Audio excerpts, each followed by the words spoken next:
पिछले भाग में हमने देखा कैसे एक शून्य से ब्रह्मांड का जन्म हुआ, कैसे गैस और धूल के कणों ने मिलकर सूर्य और फिर पृथ्वी को जन्म दिया, और कैसे लावा से भरी जमीन पर पहली बार पानी ने दस्तक दी।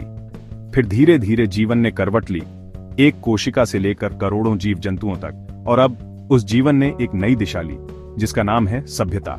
करीब 540 मिलियन साल पहले हुआ कैम्ब्रियन एक्सप्लोजन। ये वो दौर था जब धरती पर जीवन की विविधता एकदम से फूट पड़ी।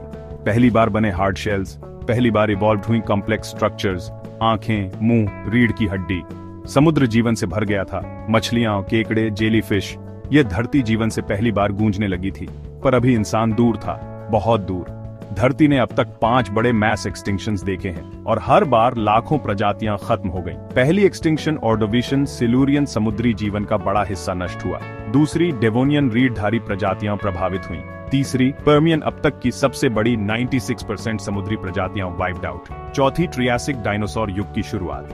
पांचवीं क्रिटेशियस मीटियोर इम्पैक्ट और वोल्केनिक एक्टिविटी से डायनासोर का अंत।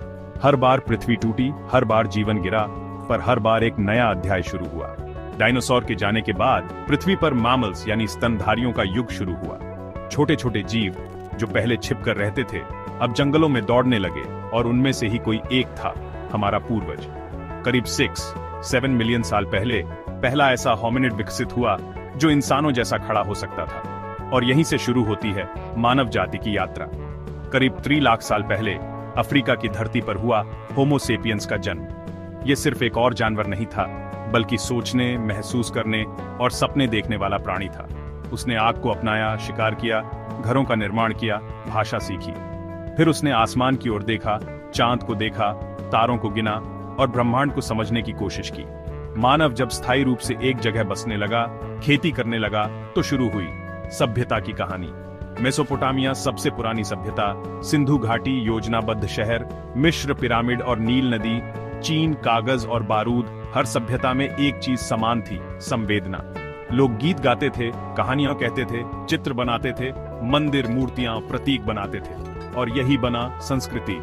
सभ्यता सिर्फ इमारतें नहीं बल्कि भावनाओं का संगम थी। जब किसी माँ ने अपने बच्चे को पहली बार चूमा, जब किसी कलाकार ने मिट्टी में से कोई देवता उकेरा, जब किसी कवि ने प्यार में डूबकर कविता लिखी, तो वो सिर्फ इतिहास नहीं बना बल्कि हमारी आत्मा की आवाज बना। आज हम स्मार्टफोन इस्तेमाल करते हैं, एआई से बातें करते हैं, स्पेसशिप्स भेजते हैं, पर क्या हम उन जड़ों को याद रखते हैं जो कभी एक सिंगल सेल से शुरू हुई थी? क्या हम वो जमाना याद करते हैं जब इंसान ने पहली बार आसमान की ओर देखा था और खुद से पूछा था, मैं कौन हूं? हमारा जन्म कोई संयोग नहीं, बल्कि अरबों सालों की तैयारी का परिणाम है। हर चट्टान, हर बूंद, हर हवा का झोंका हमारे अस्तित्व से जुड़ा है। हम प्रकृति का हिस्सा नहीं, हम स्वयं प्रकृति हैं। हम धरती की चेतना हैं, हम ब्रह्मांड का प्रतिबिंब हैं। अगर आपको ये यात्रा अद्भुत लगी, अगर आपके मन में कहीं हलचल हुई, तो इस वीडियो को लाइक जरूर करें। कमेंट में बताएं कौन सा हिस्सा आपको सबसे ज्यादा भावुक कर गया, और सब्सक्राइब करना न भूलें, क्योंकि अगले भाग में हम जानेंगे मानव सभ्यता के उत्थान, संघर्ष और आज के संकट की कहानी। मिलते हैं अगले भाग में, तब तक के लिए thank you for staying connected with this cosmic journey.